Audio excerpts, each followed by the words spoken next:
जो कदाचित माझ्या डोक्यातून पूर्ण निघून गेला असता। मी नवनाथ बन यांच्याकडे जातो। नवनाथ, या सगळ्याच्या दरम्यान ठीक आहे, तुम्ही कायद्याच्या दृष्टीने तुम्ही धरपकड करताय, अविनाश जाधव यांना तुम्ही 144 लागू करताय, अविनाश जाधवांना उचलताय वगैरे, ते सगळं झालं पाहिजे, कारवाईचा भाग येतो तुमच्या।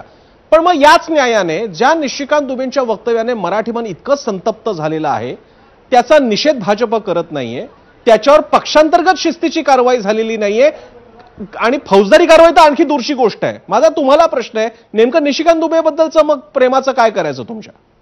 निशिकांत दुबे यांचं मत वैयक्तिक आहे, त्याचं भारतीय जनता पार्टीशी काही देणं घेणं नाही।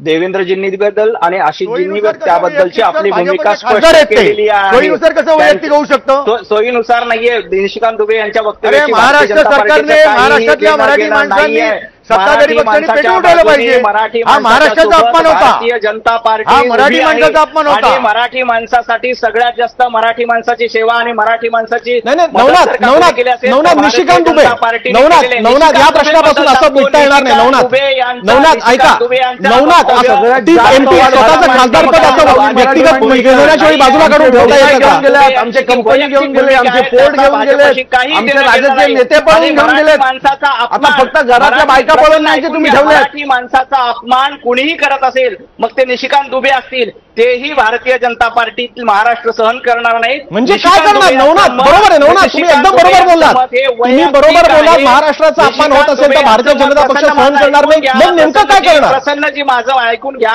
काय करणार? निशिकांत दुबे यांचं मत वैयक्तिक आहे, त्याचं भारतीय जनता पार्टीचं अधिकृत मत सोयीनुसार वैयक्तिक कसं आणि महाराष्ट्राचा अपमान करणाऱ्या माणसाचं मत वैयक्तिक कसं? महाराष्ट्रात मराठी माणसाचा अपमान सहन केला जाणार नाही। तुमच्या सोयीचा भाग झाला, वक्तव्याचा आम्ही निषेध करतो। देवेंद्रजींनी देखील आज सकाळी तीच भूमिका मांडली। काल विधानसभेमध्ये आमचे नेते आशिषजी शेलार यांनी देखील तीच भूमिका मांडली की निशिकांत दुबे यांच्या मताशी आम्ही सहमत नाही आणि आम्ही त्या वक्तव्याचा निषेध करतो। नवनाथ, माझा स्पष्ट प्रश्न होता की जेव्हा असं विधान केलं जातं त्यावेळी तो रिपोर्टर जेव्हा त्यांच्याकडे जात असतो त्यावेळी तो कोणीतरी एक रॅन्डम माणूस बसलेला म्हणून त्याच्याकडे जात नसतो, तो भाजपचा एक महत्वाचा खासदार आहे जो विविध विषयांवर बोलत असतो, म्हणूनच मीडिया जात असतो। नवनाथ, तुम्ही पत्रकार राहिलेला आहात, एकदा या कारणाने गेल्यानंतर बरं निशिकांत दुबे असं म्हणाले का मी यापुढे जे बोलणार आहे ते माझं व्यक्तिगत मत असून माझ्या मताचा आणि माझ्या पक्षाचा काही संबंध नाही, असं डिस्क्लेमर नव्हतं, त्यामुळे ते भाजपच्या खासदाराचं मत होतं। आणि समजा तुम्ही आता त्याच्यातून अंतर राखत असाल, तर त्याच्यावर पक्षांतर्गत बेशिस्तीची तर कारवाई करावी लागेल, कारण बेशिस्त ही नेहमीच खासगी असते। तुमच्याच न्यायाने जर का ते बेशिस्त वर्तन असेल तर पक्षाची शिस्तपालन समिती असते, तुमच्याकडे असणारच ती, मग तिने काही कारवाई केली आहे का? शो कॉज नोटीस बजावली आहे का?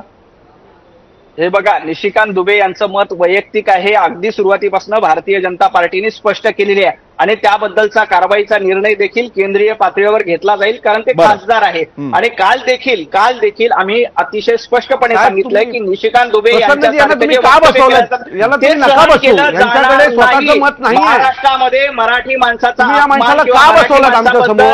तुम्ही नाही सांगायचं, या माणसाला बसवू नका, ह्याच्याकडे मतच नाहीये, मत मांडू शकत नाहीये। बद्दल जर का एक पत्र वाचून आलेले कारण ते पत्र सतत तुमच्या चॅनलवर बोलताय, हे देखील चुकीच्या माणसाला आमच्या समोर बसवलंय, स्पष्ट आहे।